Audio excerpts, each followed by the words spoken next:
The embassy to Achilles. Thus did the Trojans watch. But panic, comrade of blood-stained rout, had taken fast hold of the Achaeans, and their princes were all of them in despair. As when the two winds that blow from Thrace, the north and the northwest, spring up of a sudden and rouse the fury of the main, in a moment the dark waves uprear their heads and scatter their sea-wrack in all directions, even thus troubled were the hearts of the Achaeans. The son of Atreus, in dismay, bade the heralds call the people to a council, man by man, but not to cry the matter aloud. He made haste also himself to call them, and they sat sorry at heart in their assembly. Agamemnon shed tears, as it were a running stream or cataract on the side of some sheer cliff. And thus, with many a heavy sigh, he spoke to the Achaeans. "My friends," said he, "princes and counsellors of the Argives, the hand of heaven has been laid heavily upon me. Cruel Jove gave me his solemn promise that I should sack the city of Troy before returning, but he has played me false, and is now bidding me go ingloriously back to Argos with the loss of much people. Such is the will of Jove, who has laid many a proud city in the dust, as he will yet lay others, for his power is above all. Now, therefore, let us all do as I say, and sail back to our own country, for we shall not take Troy."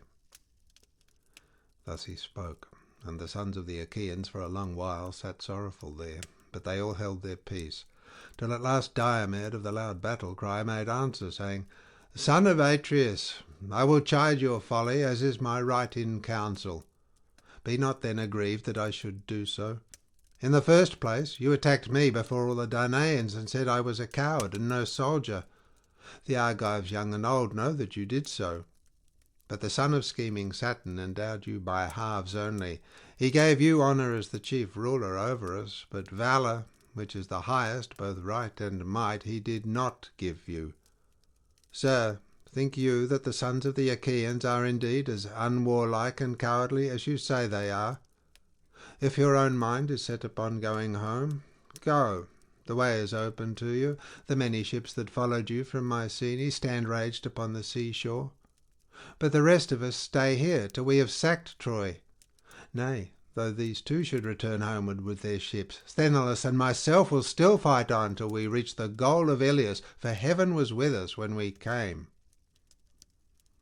The sons of the Achaeans shouted applause at the words of Diomed, and presently Nestor rose to speak. "Son of Tydeus," said he, "in war your prowess is beyond question, and in counsel you excel all who are of your own years. No one of the Achaeans can make light of what you say, nor gainsay it, but you have not yet come to the end of the whole matter. You are still young. You might be the youngest of my own children. Still, you have spoken wisely, and have counselled the chief of the Achaeans, not without discretion. Nevertheless, I am older than you, and I will tell you everything. Therefore let no man, not even King Agamemnon, disregard me saying, for he that foments civil discord is a clanless, hearthless outlaw. Now, however, let us obey the behests of night and get our suppers. But let the sentinels, every man of them, camp by the trench that is without the wall. I am giving these instructions to the young men. When they have been attended to, do you, son of Atreus, give your orders, for you are the most royal among us all. Prepare a feast for your counsellors. It is right and reasonable that you should do so. There is abundance of wine in your tents, which the ships of the Achaeans bring from Thrace daily. You have everything at your disposal wherewith to entertain guests, and you have many subjects. When many are got together, you can be guided by him whose counsel is wisest, and surely do we need shrewd and prudent counsel, for the foe has lit his watchfires hard by our ships. Who can be other than dismayed? This night will either be the ruin of our host, or save it." Thus did he speak, and they did even as he had said. The sentinels went out in their armour under command of Nestor's son Thesimedes, a captain of the host, and of the bold warriors Ascalaphus and Almanus. There were also Meriones, Alphareus, and Epirus, and the son of Creion, noble Lysimedes. There were 7 captains of the sentinels, and with each there went 100 youths armed with long spears. They took their places midway between the trench and the wall, and when they had done so, they lit their fires and got every man his supper.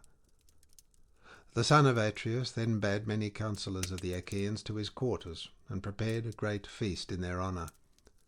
They laid their hands on the good things that were before them, and as soon as they had enough to eat and drink, old Nestor, whose counsel was ever truest, was the first to lay his mind before them. He therefore, with all sincerity and good will, addressed them thus.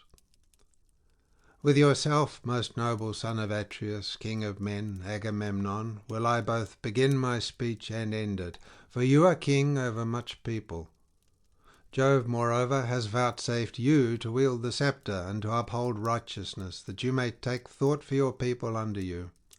Therefore it behoves you, above all others, both to speak and to give ear, and to out the counsel of another who shall have been minded to speak wisely.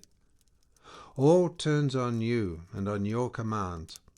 Therefore I will say what I think will be best. No man will be of a truer mind than that which has been mine from the hour when you, sir, angered Achilles by taking the girl Briseis from his tent against my judgment. I urged you not to do so, but you yielded to your own pride, and dishonoured a hero whom heaven itself had honoured, for you still hold the prize that had been awarded to him.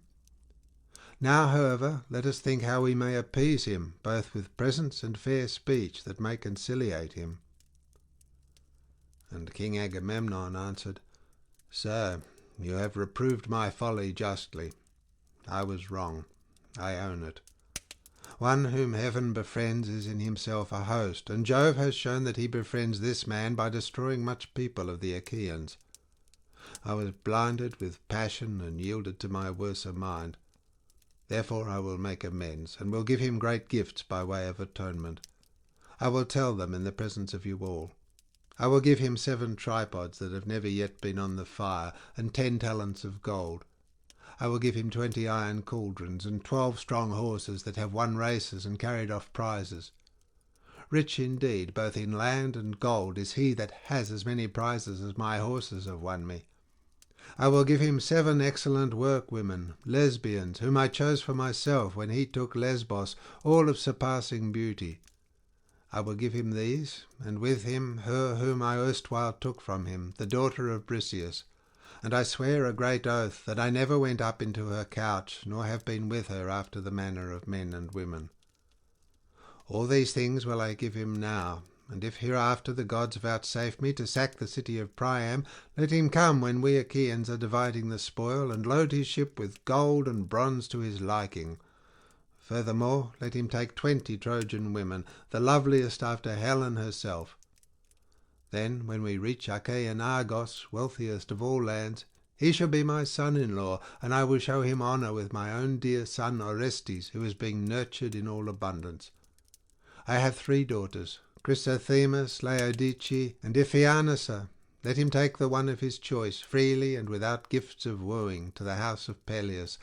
I will add such dower to boot as no man ever yet gave his daughter, and will give him 7 well-established cities, Cardamyle, Enope, and Here, where there is grass, holy Pherai, and the rich meadows of Anthea, Apia also, and the vine-clad slopes of Pedasus, all near the sea, and on the borders of sandy Pylos.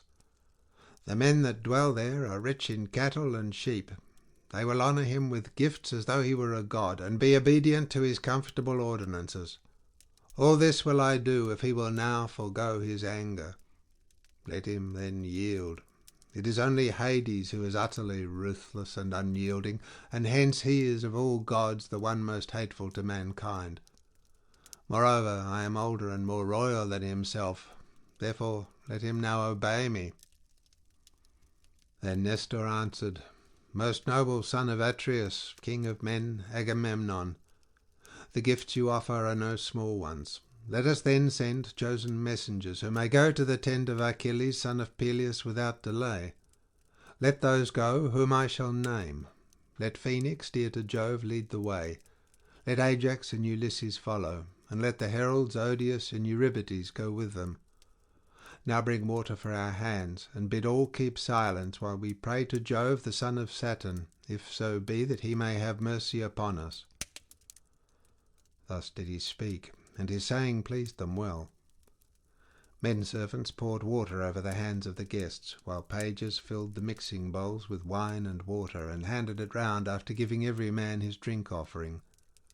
Then, when they had made their offerings and had drunk each as much as he was minded, the envoys set out from the tent of Agamemnon, son of Atreus.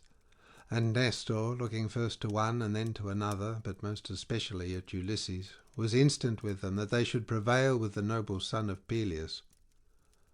They went their way by the shore of the sounding sea, and prayed earnestly to earth, encircling Neptune, that the high spirit of the son of Aesus might incline favourably towards them.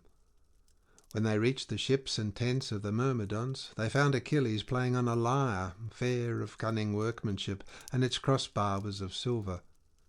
It was part of the spoils which he had taken when he sacked the city of Aetion, and he was now diverting himself with it, and singing the feats of heroes. He was alone with Patroclus, who sat opposite to him and said nothing, waiting till he should cease singing. Ulysses and Ajax now came in, Ulysses leading the way, and stood before him. Achilles sprang from his seat with the lyre still in his hand, and Patroclus, when he saw the strangers, rose also. Achilles then greeted them, saying, "All hail and welcome! You must come upon some great matter, you who for all my anger are still dearest to me of the Achaeans." With this he led them forward and bade them sit on seats covered with purple rugs. Then he said to Patroclus, who was close to him, "Son of Menatius, set a larger bowl upon the table. Mix less water with the wine, and give every man his cup, for these are very dear friends who are now under my roof." Patroclus did as his comrade bade him.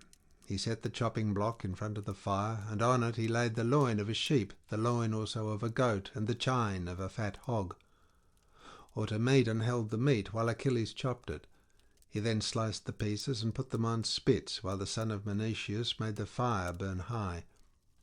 When the flame had died down, he spread the embers, laid the spits on top of them, lifting them up and setting them upon the spit racks, and he sprinkled them with salt. When the meat was roasted, he set it on platters, and handed bread round the table in fair baskets, while Achilles dwelt with their portions. Then Achilles took his seat facing Ulysses against the opposite wall, and bade his comrade Patroclus offer sacrifice to the gods. So he cast the offerings into the fire, and they laid their hands upon the good things that were before them. As soon as they had had enough to eat and drink, Ajax made a sign to Phoenix, and when he saw this, Ulysses filled his cup with wine and pledged Achilles. "Hail," said he, "Achilles! We have had no scant of good cheer, neither in the tent of Agamemnon nor yet here. There has been plenty to eat and drink, but our thoughts turn upon no such matter. Sir, we are in the face of great disaster, and without your help know not whether we shall save our fleet or lose it. The Trojans and their allies have camped hard by our ships and by the wall. They have lit watchfires throughout their host, and deem that nothing can now prevent them from falling on our fleet. Jove, moreover, has sent his lightnings on their right. Hector, in all his glory, rages like a maniac, confident that Jove is with him. He fears neither god nor man, but is gone raving mad, and prays for the approach of day. He vows that he will hew the high sterns of our ships in pieces, set fire to their hulls, and make havoc of the Achaeans while they are dazed and smothered in smoke. I much fear that heaven will make good his boasting, and it will prove our lot to perish at Troy, far from our home in Argos. Up then, and late though it be, save the sons of the Achaeans, who faint before the fury of the Trojans. You will repent bitterly hereafter if you do not, for when the harm is done there will be no curing it. Consider ere it be too late, and save the Danaans from destruction. My good friend, when your father Peleus sent you from Phthia to Agamemnon, did he not charge you, saying, 'Sun, Minerva, and Juno will make you strong if they choose, but check your high temper, for the better part is in good will. Eschew vain quarrelling, and the Achaeans old and young will respect you more for doing so.' These were his words, but you have forgotten them. Even now, however, be appeased, and put away your anger from you. Agamemnon will make you great amends if you will forgive him. Listen, and I will tell you what he has said in his tent that he will give you. He will give you 7 tripods that have never yet been on the fire, and 10 talents of gold. 20 iron cauldrons, and 12 strong horses that have won races and carried off prizes. Rich indeed, both in land and gold, is he who has as many prizes as these horses have won for Agamemnon. Moreover, he will give you 7 excellent workwomen, lesbians, whom he chose for himself when you took Lesbos, all of surpassing beauty. He will give you these, and with them her whom he erewhile took from you, the daughter of Briseis, and he will swear a great oath he has never gone up into her couch, nor been with her after the manner of men and women. All these things will he give you now down, and if hereafter the gods vouchsafe him to sack the city of Priam, you can come when the Achaeans are dividing the spoil, and load your ship with gold and bronze to your liking. You can take 20 Trojan women, the loveliest after Helen herself.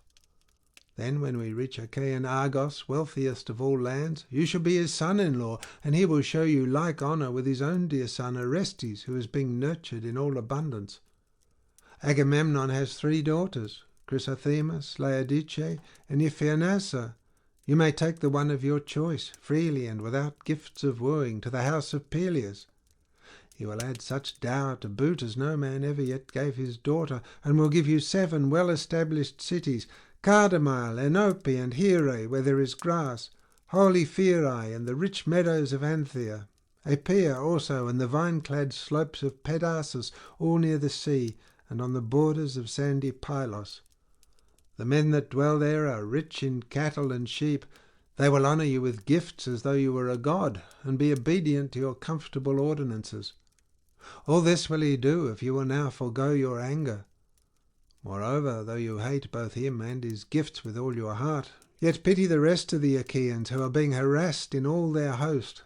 They will honour you as a god, and you will earn great glory at their hands. You might even kill Hector. He will come within your reach, for he is infatuated, and declares that not a Danaan whom the ships have brought can hold his own against him. Achilles answered, Ulysses, noble son of Laertes, I should give you formal notice plainly and in all fixity of purpose that there be no more of this cajoling, from whatsoever quarter it may come. Him do I hate even as the gates of hell, who says one thing while he hides another in his heart. Therefore I will say what I mean. I will be appeased neither by Agamemnon, son of Atreus, nor by any other of the Danaans, for I see that I have no thanks for all my fighting. He that fights fares no better than he that does not. Coward and hero are held in equal honour, and death deals like measure to him who works and him who is idle. I have taken nothing by all my hardships, with my life ever in my hand. As a bird, when she has found a morsel, takes it to her nestlings, and herself fares hardly, even so many a long night have I been wakeful, and many a bloody battle have I waged by day against those who are fighting for their women. With my ships I have taken 12 cities, and 11 round about Troy have I stormed with my men by land. I took great store of wealth from every one of them, but I gave all up to Agamemnon, son of Atreus. He stayed where he was by his ships, yet of what came to him he gave little, and kept much himself. Nevertheless he did distribute some meeds of honour among the chieftains and kings, and these have them still. From me alone of the Achaeans did he take the woman in whom I delighted. Let him keep her and sleep with her. Why, pray, must the Argives need fight the Trojans? What made the son of Atreus gather the host and bring them? Was it not for the sake of Helen? Are the sons of Atreus the only men in the world who love their wives? Any man of common right feeling will love and cherish her who is his own, as I this woman with my whole heart, though she was but a fruitling of my spear. Agamemnon has taken her from me. He has played me false. I know him. Let him tempt me no further, for he shall not move me. Let him look to you, Ulysses, and to the other princes to save his ships from burning. He has done much without me already. He has built a wall, he has dug a trench deep and wide all round it, and he has planked it within with stakes. But even so he stays not the murderer's might of Hector. So long as I fought the Achaeans, Hector suffered not the battle range far from the city walls. He would come to the Scaean gates and to the oak tree, but no further. Once he stayed to meet me, and hardly did he escape my onset. Now, however, since I am in no mood to fight him, I will tomorrow offer sacrifice to Jove and to all the gods. I will draw my ships into the water, and then victual them duly. Tomorrow morning, if you care to look, you will see my ships on the Hellespont, and my men rowing out to sea with might and main. If great Neptune vouchsafes me a fair passage, in 3 days I shall be in Phthia. I have much there that I left behind me when I came here to my sorrow, and I shall bring back still further store of gold, of red copper, of fair women, and of iron, my share of the spoils that we have taken. But one prize he who gave has insolently taken away. Tell him all as I now bid you, and tell him in public, that the Achaeans may hate him, and beware of him should he think that he can yet dupe others, for his effrontery never fails him. As for me, hound that he is, he dares not look me in the face. I will take no counsel with him, and will undertake nothing in common with him. He has wronged me and deceived me enough. He shall not cozen me further. Let him go his own way, for Jove has robbed him of his reason. I loathe his presence, and for himself care not one straw. He may offer me 10 or even 20 times what he has done now. Nay, not though it be all that he has in the world, both now or ever shall have. He may promise me the wealth of Orchomenus or of Egyptian Thebes, which is the richest city in the whole world, for it has 100 gates, through each of which 200 men may drive at once with their chariots and horses. He may offer me gifts as the sands of the sea or the dust of the plain in multitudes, but even so he shall not move me till I have been revenged in full for the bitter wrong he has done me. I will not marry his daughter. She may be fair as Venus and skilful as Minerva, but I will have none of her. Let another take her, who may be as good match for her and who rules a larger kingdom. If the gods spare me to return home, Peleus will find me a wife. There are Achaean women in Hellas and Phthia, daughters of kings that have cities under them. Of these I can take whom I will and marry her. Many a time was I minded, when at home in Phthia, to woo and wed a woman who would make me a suitable wife, and to enjoy the riches of my old father Peleus. My life is more to me than all the wealth of Ilias while it was yet at peace, before the Achaeans went there, or than all the treasure that lies on the stone floor of Apollo's temple beneath the cliffs of Pytho. Cattle and sheep are to be had for harrying, and a man buy both tripods and horses if he wants them, but when his life has once left him, it can neither be bought nor harried back again. My mother Thetis tells me that there are 2 ways in which I may meet my end. If I stay here and fight, I shall not return alive, but my name will live forever. Whereas if I go home, my name will die, but it will be long ere death shall take me. To the rest of you, then, I say, go home, for you will not take Ilias. Jove has held his hand over her to protect her, and her people have taken heart. Go, therefore, as in duty bound, and tell the princes of the Achaeans the message that I have sent them. Tell them to find some other plan for the saving of their ships and people, for so long as my displeasure lasts, the one that they have now hit upon may not be. As for Phoenix, let him sleep here, that he may sail with me in the morning, if he so will, but I will not take him by force. They all held their peace, dismayed at the sternness with which he had denied them, till presently the old knight Phoenix, in his great fear for the ships of the Achaeans, burst into tears, and said, "Noble Achilles, if you are now minded to return, and in the fierceness of your anger will do nothing to save the ships from burning, how, my son, can I remain here without you? Your father Peleus bade me go with you when he sent you as a mere lad from Phthia to Agamemnon.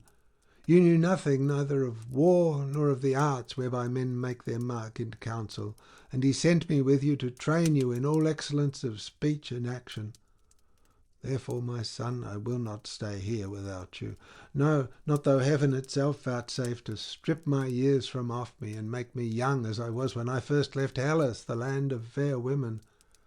I was then flying the anger of Father Amnetor, son of Ormenus, who was furious with me in the matter of his concubine, of whom he was enamoured to the wronging of his wife my mother. My mother therefore prayed me without ceasing to lie with the woman myself, that so she hate my father, and in the course of time I yielded. But my father soon came to know, and cursed me bitterly, calling the dread Erinyes to witness. He prayed that no son of mine might ever sit upon knees, and the gods, Jove of the world below, and awful Proserpine, fulfilled his curse. I took counsel to kill him, but some god stayed my rashness, and bade me think on men's evil tongues, and how I should be branded as the murderer of my father. Nevertheless, I could not bear to stay in my father's house with him so bitter against me. My cousins and clansmen came about me, and pressed me sorely to remain. Many a sheep and many an ox did they slaughter, and many a fat hog did they set down to roast before the fire. Many a jar, too, did they broach of my father's wine.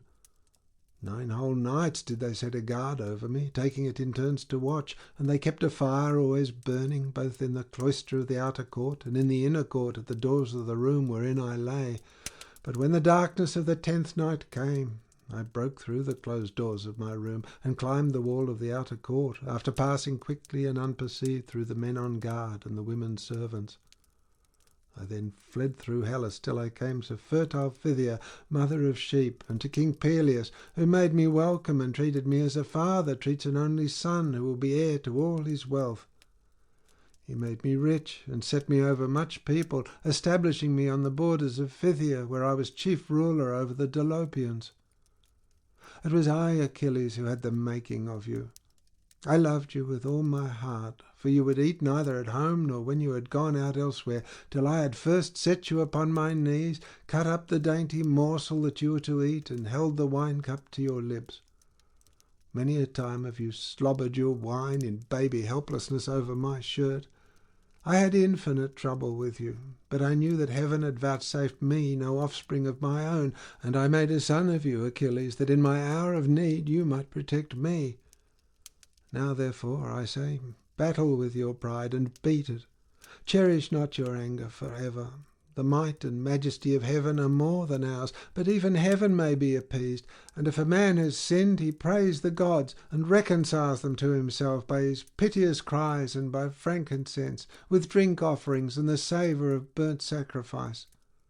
For prayers are as daughters to great Jove. Halt, wrinkled, with eyes askance, they follow in the footsteps of sin, who, being fierce and fleet of foot, leaves them far behind him, and ever baneful to mankind, outstrips them even to the ends of the world. But nevertheless the prayers come hobbling and healing after. If a man has pity upon these daughters of Jove when they draw near him, they will bless him and hear him too when he is praying. But if he deny them and will not listen to them, they go to Jove, the son of Saturn, and pray that he may presently fall into sin, to his ruing bitterly hereafter. Therefore, Achilles, give these daughters of Jove due reverence, and bow before them as all good men will bow. Were not the son of Atreus offering you gifts and promising others later? If he were still furious and implacable, I am not he that would bid you throw off your anger and help the Achaeans, no matter how great their need. But he is giving much now, and more hereafter. He has sent his captains to urge his suit, and has chosen those who of all the Argives are most acceptable to you. Make not then their words and their coming to be of none effect. Your anger has been righteous so far. We have heard in song how heroes of old time quarrelled when they were roused to fury, but still they could be won by gifts, and fair words could soothe them. I have an old story in my mind, a very old one, but you are all friends, and I will tell it. The Curetes and the Aetolians were fighting and killing one another around Calydon, the Aetolians defending the city and the Curetes trying to destroy it. For Diana of the Golden Throne was angry and did them hurt because Oeneus had not offered her his harvest first-fruits. The other gods had all been feasted with hecatombs, but to the daughter of great Jove alone he had made no sacrifice. He had forgotten her, or somehow or other it had escaped him, and this was a grievous sin. Thereon the archer goddess in her displeasure sent a prodigious creature against him, a savage wild boar with great white tusks that did much harm to his orchard lands, uprooting apple trees in full bloom and throwing them to the ground. But Meleager, son of Oeneus, got huntsmen and hounds from many cities and killed it, for it was so monstrous that not a few were needed, and many a man did it stretch upon his funeral pyre. On this the goddess sent the Curetes and Aetolians fighting furiously about the head and skin of the boar. So long as Meleager was in the field, things went badly with the Curetes, and for all their numbers they could not hold their ground under the city walls. But in the course of time Meleager was angered, as even a wise man will sometimes be. He was incensed with his mother Althea, and therefore stayed at home with his wedded wife, fair Cleopatra, who was daughter of Marpessa, daughter of Oeneus, and of Ides, the man then living. He it was who took his bow and faced King Apollo himself for fair Marpessa's sake. Her father and mother then named her Alcyone, because her mother had mourned with the plaintive strains of the halcyon bird when Phoebus Apollo had carried her off. Meleager then stayed at home with Cleopatra, nursing the anger which he felt by reason of his mother's curses. His mother, grieving for the death of her brother, prayed the gods and beat the earth with her hands, calling upon Hades on an awful Proserpine. She went down upon her knees, and her bosom was wet with tears as she prayed that they would kill her son.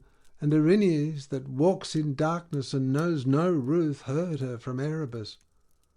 Then was heard the din of battle about the gates of Calydon, and the dull thump of the battering against their walls. Thereon the elders of the Aetolians besought Meleager. They sent the chiefest of their priests and begged him to come out and help them, promising him a great reward. They bade him choose 50 plough-gates, the most fertile in the plains of Calydon, the one half vineyard and the other open ploughland. The old warrior Oeneus implored him, standing at the threshold of his room and beating the doors in supplication. His sisters and his mother herself besought him sore, but he the more refused them. Those of his comrades who were nearest and dearest to him also prayed him, but they could not move him till the foe was battering at the very doors of his chamber, and the Curetes had scaled the walls and were setting fire to the city. Then at last his sorrowing wife detailed the horrors that befall those whose city is taken. She reminded him how the men are slain and the city is given over to the flames, while the women and children are carried into captivity. When he heard all this, his heart was touched, and he donned his armour to go forth. Thus of his own inward motion he saved the city of the Aetolians, but they now gave him nothing of those rich rewards that they had offered earlier, and though he saved the city, he took nothing by it. Be not then, my son, thus minded. Let not heaven lure you into any such course. When the ships are burning, it will be a harder matter to save them. Take the gifts and go, for the Achaeans will then honour you as a god. Whereas if you fight without taking them, you may beat the battle back, but you will not be held in like honour. And Achilles answered, Phoenix, old friend and father, I have no need of such honour. I have honour from Jove himself, which will abide with me at my ships while I have breath in my body and my limbs are strong. I say further, and lay my saying to your heart, vex me no more with this weeping and lamentation, all in the cause of the son of Atreus. Love him so well, and you may lose the love I bear you.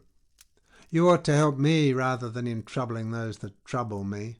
Be king as much as I am, and share like honour with myself. The others shall take my answer. Stay here yourself, and sleep comfortably in your bed. At daybreak we will consider whether to remain or go. On this he nodded quietly to Patroclus as a sign that he was to prepare a bed for Phoenix, and that the others should take their leave. Ajax, son of Telamon, then said, Ulysses, noble son of Laertes, let us be gone, for I see that our journey is vain. We must now take our answer, unwelcome though it be, to the Danaans who are waiting to receive it. Achilles is savage and remorseless. He is cruel, and cares nothing for the love his comrades lavished upon him more than on all the others.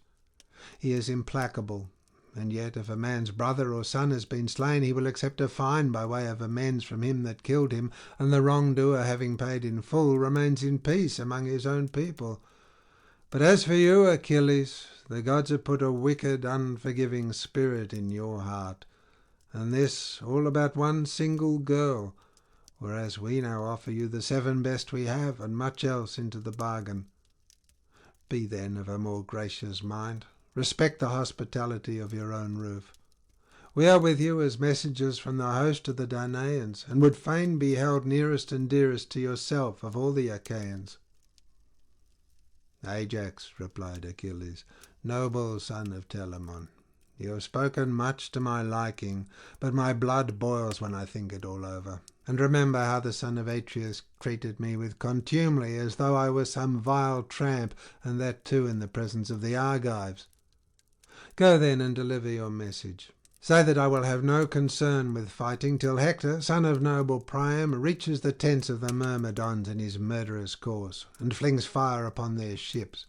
For all his lust of battle, I take it he will be held in check when he is at my own tent and ship.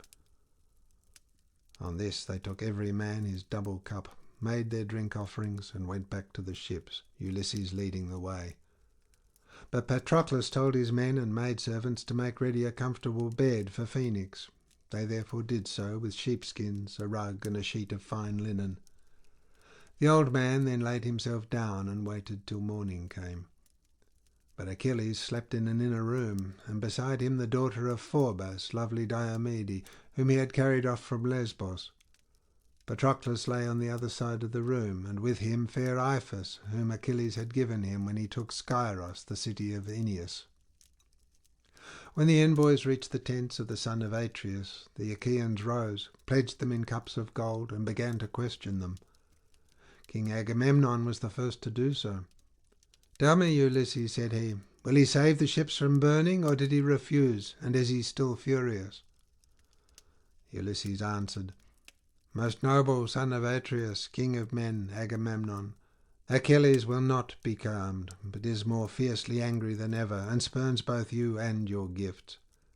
He bids you take counsel with the Achaeans to save the ships and hosts as you best may. As for himself, he said that at daybreak he should draw his ships into the water. He said further that he should advise everyone to sail home likewise, but that you will not reach the goal of Iliad. Jove, he said, has laid his hand over the city to protect it, and the people have taken heart. This is what he said, and the others who were with me can tell you the same story, Ajax and the two heralds, men both of them, who may be trusted. The old man, Phoenix, stayed where he was to sleep, for so Achilles would have it, that he might go home with him in the morning if he so would, but he will not take him by force." They all held their peace, sitting for a long time, silent and dejected, by reason of the sternness with which Achilles had refused them, till presently Diomed said, "Most noble son of Atreus, king of men, Agamemnon, you ought not to have sued the son of Peleus, nor offered him gifts. He is proud enough as it is, and you have encouraged him in his pride still further. Let him stay or go as he will. He will fight later when he is in the humour, and heaven puts it in his mind to do so. Now, therefore, let us all do as I say. We have eaten and drunk our fill. Let us then take our rest, for in rest there is both strength and stay. But when fair rosy-fingered morn appears, forthwith bring out your host and your horsemen in front of the ships, urging them on, and yourself fighting among the foremost." Thus he spoke, and the other chieftains approved his words. They then made their drink offerings, and went every man to his own tent, where they laid down to rest, and enjoyed the boon of sleep. End of section 9.